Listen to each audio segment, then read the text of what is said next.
A very good evening and welcome to The World Now at 4 on Hills TV. I am Uduak Daniel. First, let's talk the headlines. And on the headlines, President Buhari applauds Army National Defense for competence. Still on the headlines, DRC Congo's M23 rebels defy call to withdraw. Also on the headlines, Mozambican president holds talks with Zelensky. And on sports, Kunle Afolayan's Citation wins Best International Film at NFA. And now the news in detail.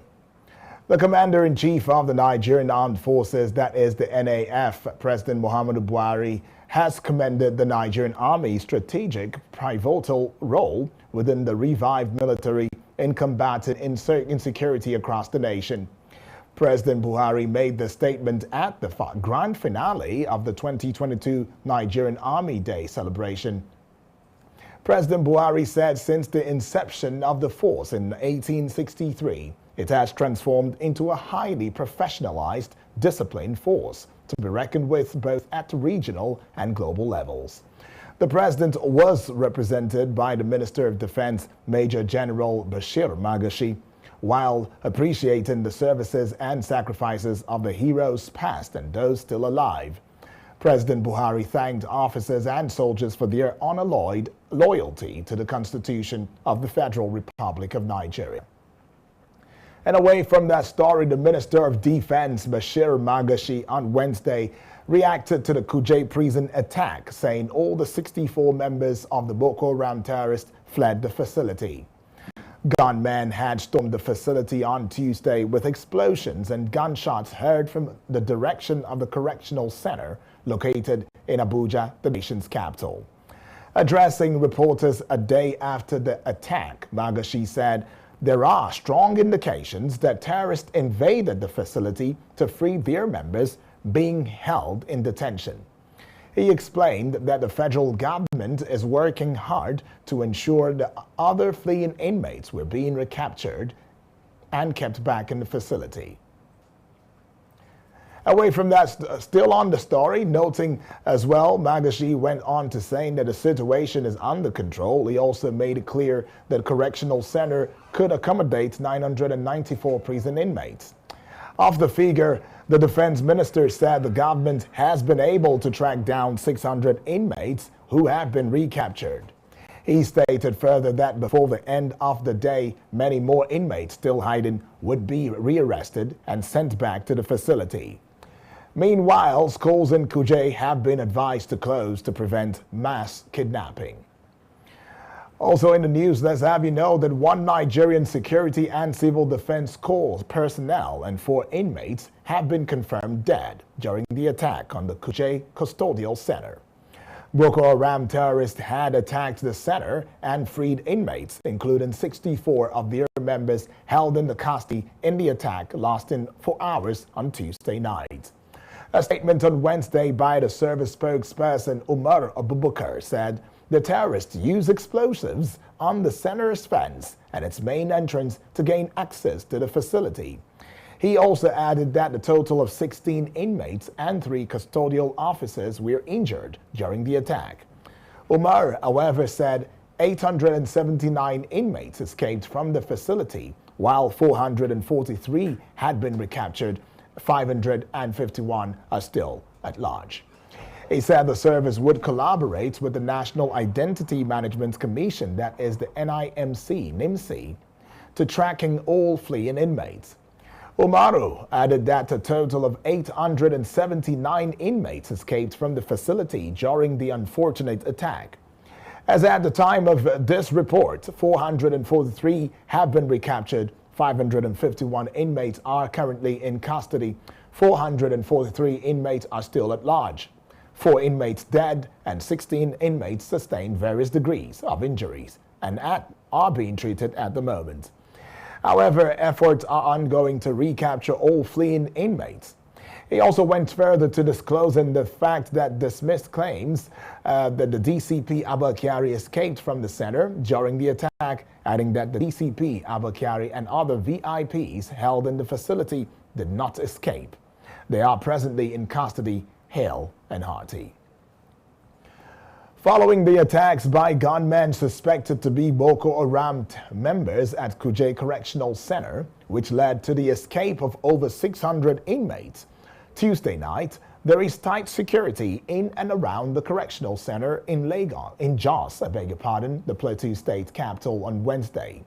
The road leading to the correctional center, situated opposite the police command headquarters, was barricaded with an iron bar when correspondents visited the facility Wednesday afternoon. It was observed that vehicles had also been seen at that place, where plying the road, of course, have gone through some sort of series of search before pass by security operatives manning the checkpoints.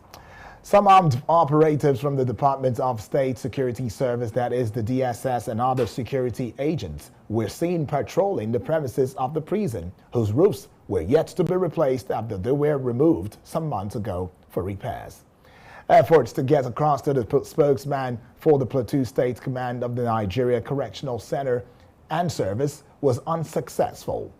However, a senior official of the service who spoke to reporters in Jos on Wednesday on condition of anonymity said they were not taking the security breach at Kuje for granted. When we return, news from other parts of Africa. Don't go away.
Welcome back and thank you for staying with us. This is The World Now at 4 on Hills TV. Apologies for that long break due to some technical oversight. The Ivorian President Alassane Ouattara is expected to meet his two predecessors, Laurent Gbagbo and Henry Konan Bédié, on July 14, the government spokesman announced on Wednesday. The idea of a meeting between the three men was one of the recommendations of the political dialogue between the government and the opposition held earlier this year to calm the political climate in Côte d'Ivoire. The country has experienced several political crises in recent years involving these three men who have been at the forefront of political scene for decades. In 2020, electoral violence during the presidential elections left 85 people dead and 500 injured. The election boycotted by Bédié saw the re-election of President Alassane Ouattara for a third controversial term, deemed unconstitutional by the opposition. Acquitted by the International Justice, Laurent Gbagbo, president from 2000 to 2011, made his return in June 2021 in Abidjan. And now let's get on to Congo and bring to you the fact that Congolese M23 rebels say talks between the Rwandan president Paul Kagame and his Democratic Republic of Congo counterparts, that is the DRC, Felix Tshisekedi, will not stop the fighting in eastern DR Congo. The Wednesday talks in the Angolan capital Luanda, under the mediation of President João Lourenço, agreed to a de-escalation of tensions between the two neighbors. The leaders also called for an immediate end to hostilities and immediate withdrawal and without condition of M23 from its position in DRC. Rwanda-DR Congo relations have been tense since M23 resumed attacks in North Kivu province in late March after nearly a decade without a major offensive. Each side blames the other for starting the fighting, which has displaced more than 170,000 people, according to the UN. The rebels recently captured the town of Bunagana on the border with Uganda. Coming right up next would be stories coming from the world scene, and just to let you know that Boris Johnson didn't resign, as we earlier said, during Africa Today. However, Boris Johnson resigned as a conservative leader. We'll be right back this time out for the world.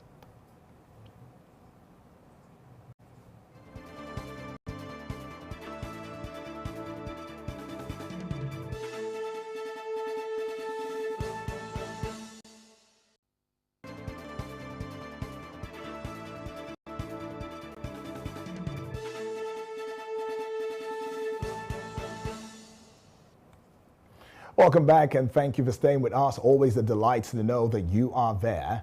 The United Kingdom Prime Minister Boris Johnson has finally resigned from his position. His resignation will pave the way for a successor to replace him as British Prime Minister after dozens of his ministers quit a scandal-hit government.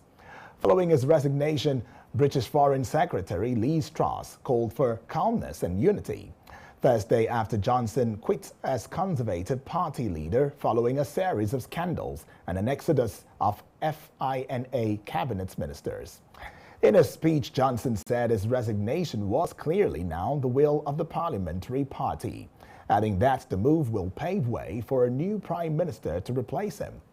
According to him, I waited so long to make the decision, so as I have been keen to deliver on the voters' mandate in person, as I felt it was my duty and obligation to do what I had promised. Johnson said he was immensely proud of his achievements while in office, and he also thanked his wife Carrie, his children, the NHS, armed forces, and Downing Street staff. It is clearly now the will of the Parliamentary Conservative Party that there should be a new leader of that party and therefore a new Prime Minister. And I've agreed with Sir Graham Brady, the chairman of our backbench MPs, that the process of choosing that new leader should begin now. And the timetable will be announced next week. And I've today appointed a cabinet to serve, as I will, until a new leader is in place. So I want to say to the millions of people who voted for us in 2019, many of them voting Conservative for the first time, thank you for that incredible mandate, the biggest Conservative majority since 1987, the biggest share of the vote since 19... And now away from the UK, let's have you know that 59 people are facing a variety of charges, including manslaughter and safety failures. 4 years after Genoa's Ponte Morandi motorway bridge collapsed, killing 43 people, a long-awaited trial has begun involving key figures responsible for looking after the structure. The disaster has been blamed on cables encased in concrete in a bridge pillar, which became corroded by sea air. Many of the 59 on trial worked for Italian motorway firm company, which was responsible for looking after the bridge. Most of them are accused of knowing the bridge could collapse but failed to act, and all the defendants deny the charges against them. The charges range from multiple manslaughter to willfully removing safety features in the workplace and harming transport safety. And now let's get away from that story and get you to Mozambique. And have you know the president of Mozambique, Filipe Nyusi, and his Ukrainian counterpart Volodymyr Zelensky held a phone conversation to discuss the situation in Ukraine. According to Zelensky, the two leaders discussed the situation regarding the war as well as the impact it is having on food security. The Ukrainian leader also congratulated Mozambique on its election as a non-permanent member of the UN Security Council. Zelensky expressed his interest in explaining to African countries about the security situation in his country. The conflict in Ukraine has worsened already existing grain shortages in Africa caused by bad harvest and insecurity. Having you know that over 40% of wheat consumed in Africa usually comes from Russia and Ukraine. And now away from that, let's also take this time out and bring you business news coming right up on The World Now at 4. Don't go away.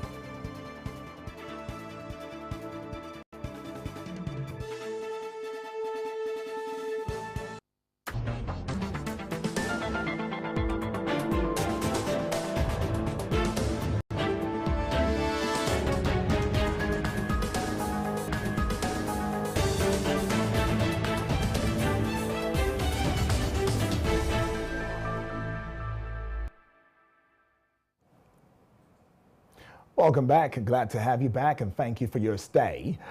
Talking business, some filling stations in the Federal Capital Territory dispensed premium motor spirits, that is the PMS, popularly called petrol, at over 175 naira per litre, higher than the government-approved 165 naira per litre price, as oil marketers insisted to embark on strike from next week if the government fails to pay them, that is the marketers. It was gathered that some outlets in Lagos that sold the commodity at 169 naira per litre last week had to readjust their pumps as they dispensed PMS to motorists at 175 naira per litre.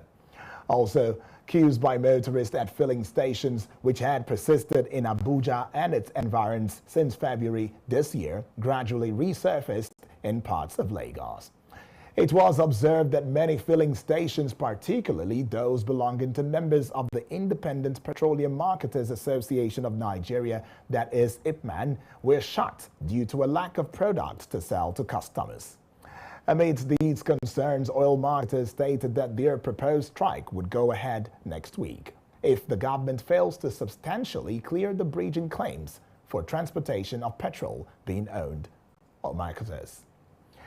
Still talking matters that concern marketers, let's have you know that traders in some parts of Abuja, Lagos, and Ogun states have lamented a drastic change in their profit margins as inflation hits the prices of goods and services, particularly cattle and rams, during the Saleh festive period.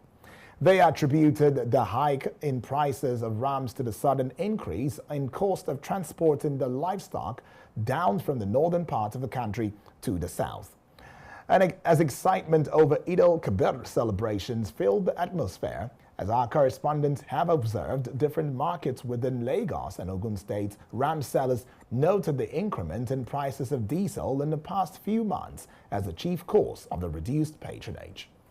While some buyers could not afford to pay the amount charged on rams, the traders also lamented that the hike had a significant reduction in their profit margins. One of the cattle traders said everybody knows the cause of the rise in prices. The issue of fuel, that is diesel, cost everything. The cost of transporting these rams from very far places in the north, as was around in January 2021 to December, was around 450,000 naira to 500,000 naira. But this year it is increased to 1.2 million naira to 1,350,000 naira. So the rate of transportation is now 3 times higher than that of last year. And this is the timeout for sports coming right up after this break. Don't go away.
All right, sorry.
Good to know that you're still with us. This is Sports News on World Now at 4.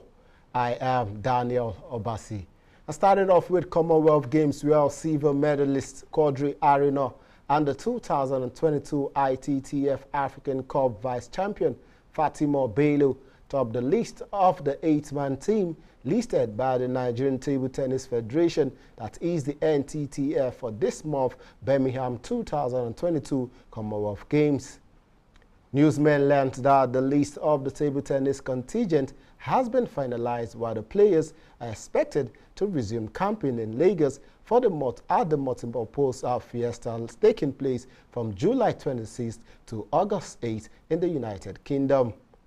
Aruna, who would be making his fourth appearance at the Commonwealth Games after his debut at the 2010 edition in Delhi, India, would likely be the #1 seed in the men's singles as the highest-ranked player at the Commonwealth Games. Meanwhile, the 2019 African Games champion Olajide Omotayo Bodo Abiodun and debutant Anadeo Onu-Ome will join Aruna in this men's team for the games. Bello will also have Ofyong, Esther and Ajoka Ojumo as members of the women's team to Birmingham.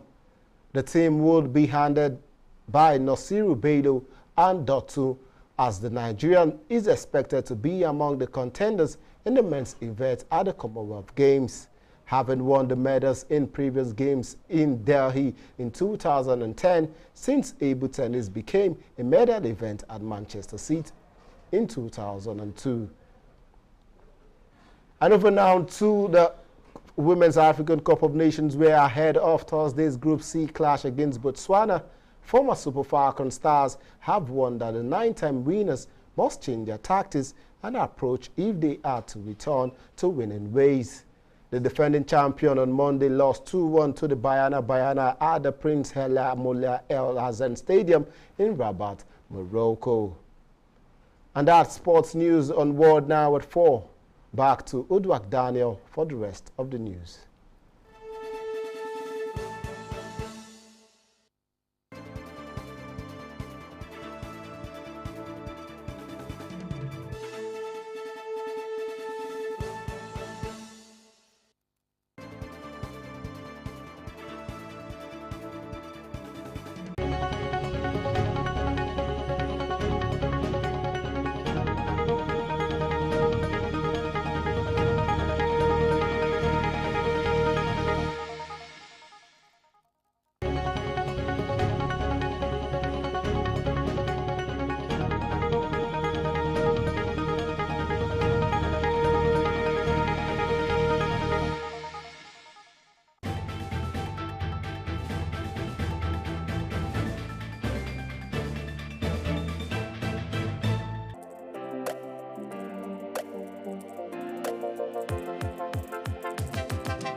Welcome back and thank you. Thank you so much, Daniel Obasi, for that sports input. And that's the World Now at 4. But before we go, another look at our top stories. Early on, we told you that DR Congo's M23 rebels defy call to withdraw. We also told you on the headlines, Mozambican President